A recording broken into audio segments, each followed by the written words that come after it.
Hello everyone, welcome to my channel amazing Aradhana. જે લોકો મારા વિડીયો છે એ રેગ્યુલર જોતા હશે એમને ખ્યાલ હશે કે મારા મોટા ભાગના વિડીયોમાં હું ગ્રેટિટ્યુડ પ્રેક્ટિસની વાત કરું છું.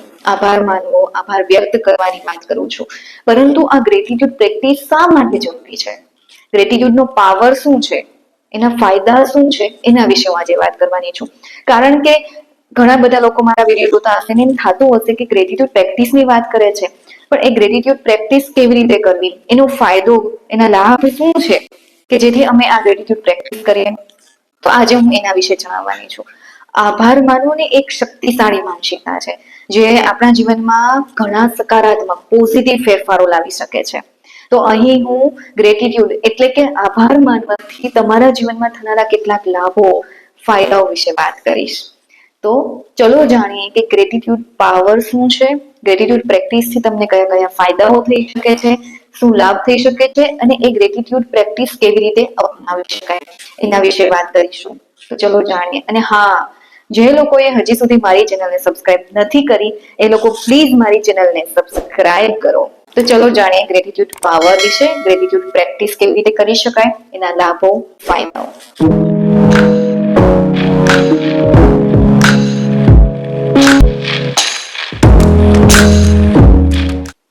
ફાયદાઓ ગ્રેટિટ્યુડના. ગ્રેટિટ્યુડ પાવર શું છે એનો, અને ગ્રેટિટ્યુડ પ્રેક્ટિસથી તમને કયા ફાયદાઓ થઈ શકે છે. એમાં સૌથી પહેલા આવે છે મન શાંતિ અને આનંદ.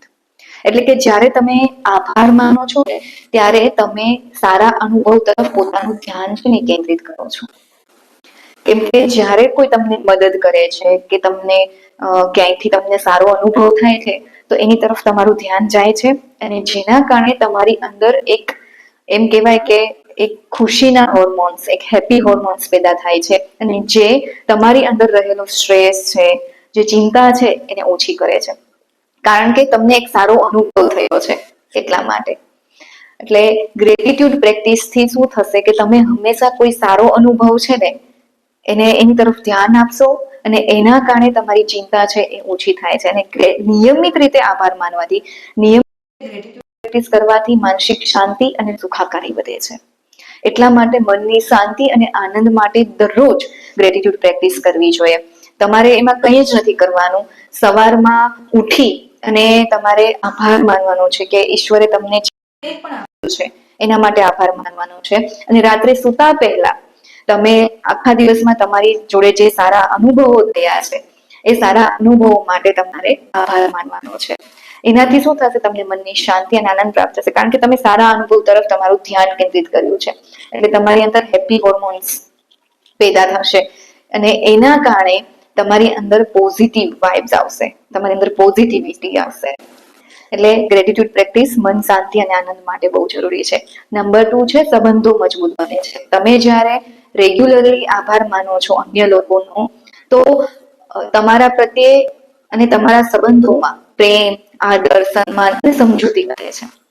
કારણ કે જ્યારે પણ કોઈ બીજા લોકો તમને મદદ કરે છે, તમને અપ્રિશિએટ કરે છે, અથવા તો તમને કોઈ કામમાં મદદરૂપ થાય છે, તો ત્યારે તમે એનો આભાર માનો, થેન્ક યુ કહો, તો એને તમારા પ્રત્યે પ્રેમ વધે. ઘણી વખત કેવું થાય છે ખબર છે? આપણે ઘણા લોકો એમ માનતા હોય કે એમાં શું થેન્ક યુ કહેવાનું, એ તો એની ફરજ છે, એ તો કરવાનું જ હોય ને. આપણે પણ કરતા હતા અને એ પણ કરે, એમાં કઈ થેન્ક યુ કહેવાનું ન હોય, એ તો એને કરવાનું હોય તે કરે. પણ નહીં, તમે એને થેન્ક યુ કહેશો તો એને વધારે તમારા માટે કંઈક કરવાનું મન થશે. જ્યારે તમારે મદદની જરૂર હશે તો એ પેલા દોડીને આવશે. તમે જ્યારે એને આભાર માનશો, એને થેન્ક યુ કહેશો, અને તમારા પ્રત્યે એનો પ્રેમ અને આદર વધશે, ઓછો નહીં થાય. કારણ કે એ પણ એને પોતાની એફર્ટ્સ લગાવે છે, પોતાના દિલથી તમારા માટે કંઈક કરે છે. તો તમારે ખાલી એમાં 2 શબ્દો બોલવાના છે, તો એવી તમે ના કરી શકો. કારણ કે એનાથી સંબંધો છે ને મજબૂત બને છે. જ્યારે તમે કોઈના આભાર માનો, જ્યારે તમે કોઈને થેન્ક યુ કહો, અને ઘણા લોકો છે ને તમારા પ્રત્યે આભાર કહેવાથી ઘણા લોકો તમારા પ્રત્યે વધારે આદર અનુભવે છે. એટલે એટલા માટે તમને જ્યારે કોઈ પણ તમને મદદ કરે, ભલે એની ફરજ છે એટલા માટે કરે છે, તમે ખાલી એટલીસ્ટ એને 2 શબ્દો કહો કે થેન્ક યુ, તો એ કેટલી ખુશ થઈ જાય. બરાબર છે? એટલે આભાર માનતા શીખો તો તમારા સંબંધો વધારે મજબૂત બનશે. Gratitude practice. નંબર 3 છે આરોગ્યમાં સુધારો.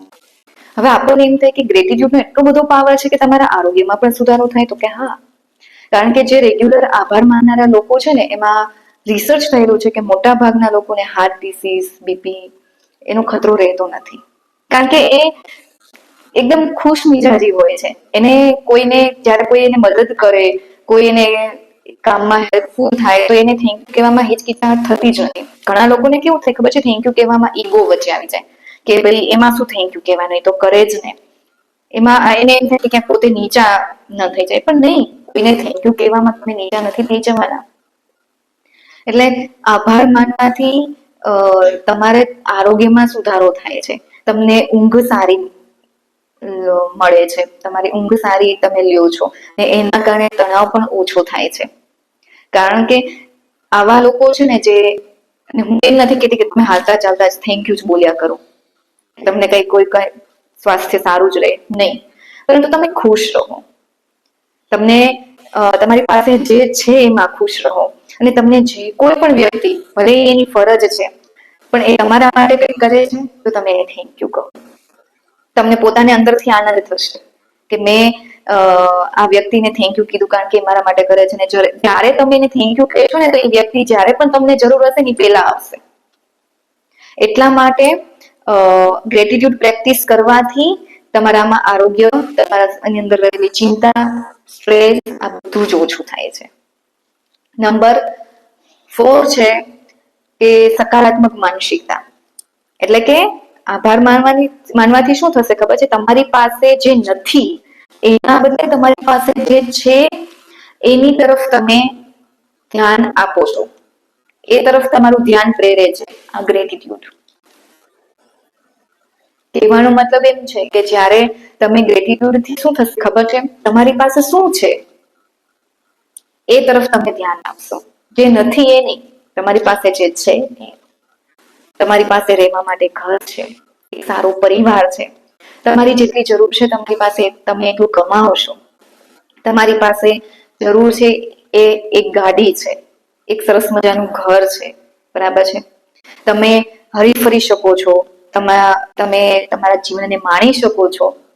આ જે છે એની તરફ આપણને ગ્રેટિટ્યુડ ધ્યાન પ્રેરે છે, જે નથી એ નહીં. અને એના લીધે શું થાય છે ખબર છે, તમારો આત્મવિશ્વાસ વધે છે અને સંતોષ વધે છે. તમારી પાસે જે છે એમાં તમને સંતોષ થાય છે કે મારી પાસે જે છે એ બધું બરોબર છે, મને સંતોષ છે.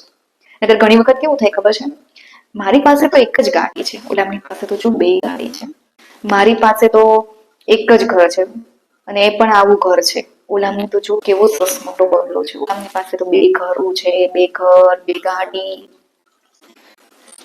એટલે જે છે એની તરફ ધ્યાન નથી આપતા, પરંતુ જે નથી એની તરફ ધ્યાન આપે છે. પરંતુ ગ્રેટિટ્યુડ પ્રેક્ટિસ કરશો, ગ્રેટિટ્યુડ થી શું થશે ખબર છે, તમારી પાસે જે છે તમે એના ઉપર ધ્યાન આપશો. સેલ્ફ મોટિવેશન માટે પણ આ એક મહત્વપૂર્ણ અને એકદમ જરૂરી છે ગ્રેટિટ્યુડ.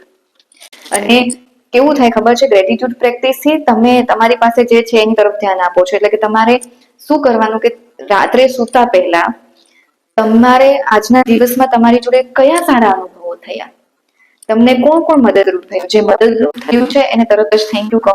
અને તમને જે સારા અનુભવો થયા છે, તમારી જોડે જે સારું થયું છે, એના માટે ઈશ્વરને રાત્રે સૂતા પહેલા થેન્ક યુ કહો. દરરોજ એવી 3 વાતો યાદ કરો, 3-4 વાતો કે જે તમારી જોડે સારી થઈ છે, બરાબર છે. અને એ ગ્રેટિટ્યુડ કરી, આભાર માની અને પછી તમે સુવો, તમને પોતાને ઘણું સારું લાગશે. એટલે સકારાત્મક માનસિકતા વધારવામાં, પોઝિટિવિટી વધારવામાં છે ને એ ગ્રેટિટ્યુડ બહુ જરૂરી છે. અને લાસ્ટ નંબર 5 છે સફળતા વધે છે. એટલે કે ગ્રેટિટ્યુડ થી તમે એવા વાતો તરફ ધ્યાન આપવામાં સક્ષમ બનો છો કે જે તમારા માટે બહુ જરૂરી છે. તમને નવી તકોને ઓળખવા માટે સક્ષમ બનો છો આભાર માનવાથી. અને એના લીધે શું થાય છે કે તમારા જીવનમાં સફળતા વધે છે. જે પણ કોઈ સફળ લોકો છે ને, એ ગ્રેટિટ્યુડને પોતાના જીવનશૈલીમાં વણી લીધી છે. જે સફળ લોકો છે એ દરરોજ આ ગ્રેટિટ્યુડ પ્રેક્ટિસ કરે છે, કેમ કે એ લોકો ગ્રેટિટ્યુડનો પાવર સમજે છે. એટલા માટે ગ્રેટિટ્યુડ પ્રેક્ટિસ છે ને બહુ જરૂરી છે, કારણ કે એ તમને જીવનમાં સફળતા અપાવે છે. તમને નવી તકો તરફ ધ્યાન કરવા પ્રેરે છે. એટલા માટે ગ્રેટિટ્યુડ પ્રેક્ટિસ જરૂરી છે. ગ્રેટિટ્યુડ કેવી રીતે અપનાવી શકાય, કેવી રીતે ગ્રેટિટ્યુડ પ્રેક્ટિસ કરી શકાય? તો એમાં સૌથી પહેલા છે કે દરરોજ સવારે ઉઠીને અને રાત્રે સૂતા પહેલા 3-4 વાતો માટે આભાર માનવો. સવારમાં ઉઠીને ઈશ્વરને કહેવું કે તમે મને જે કંઈ આપ્યું છે, મારી આજુબાજુ જે કંઈ પણ છે એના માટે આપનો ખૂબ ખૂબ આભાર. રાત્રે સૂતા પહેલા દિવસ દરમિયાન તમારે જે કોઈ પણ સારી વાતો થઈ હોય, સારો અનુભવ થયો હોય એના માટે થેન્ક યુ કહેવું. બીજું છે ગ્રેટિટ્યુડ જર્નલ. લખીને પણ તમે ગ્રેટિટ્યુડ પ્રેક્ટિસ કરી શકો છો. સવારે ઉઠીને તમે લખીને ગ્રેટિટ્યુડ વ્યક્ત કરો, આભાર માનો, અને રાત્રે સૂતા પહેલા લખીને તમે આભાર માની શકો છો. તો આ ગ્રેટિટ્યુડ જર્નલિંગ કેવી રીતે કરવું, શું હોય, એના રિલેટેડ યુટ્યુબમાં ઘણા વિડીયોઝ અવેલેબલ છે. અને નંબર 3 છે અન્ય લોકો માટે અપ્રિશિએશન વ્યક્ત કરવી. એટલે કે જે લોકો તમારી આજુબાજુ સારું કામ કરી રહ્યા છે એના માટે એને અપ્રિશિએટ કરો, એની પ્રશંસા કરો, કે જેથી એ એના કામમાં વધારે સારું પરફોર્મન્સ આપે અને એના જીવનમાં આગળ વધે. ઘણા લોકો એવા હોય છે કે જે કોઈનું સારું નથી જોઈ શકતા, કોઈ સારું કરી રહ્યા છે તો એની પ્રશંસા નથી કરી શકતા, પણ એવું ના કરવું જોઈએ.